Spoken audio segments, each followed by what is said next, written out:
The New York blizzard of 1888, also known as the Great Blizzard of 1888, struck the northeastern United States from March 11th to March 14th. This devastating storm is considered one of the most severe blizzards in American history.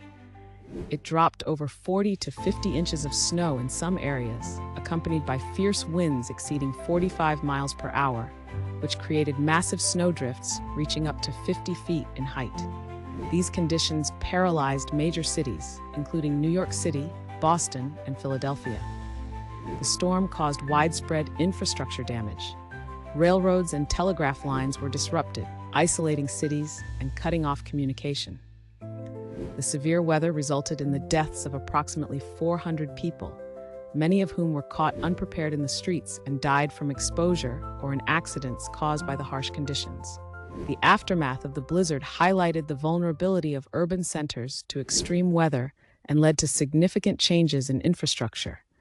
Cities began to move utilities underground to protect them from future storms, and the disaster underscored the need for improved emergency preparedness and response strategies.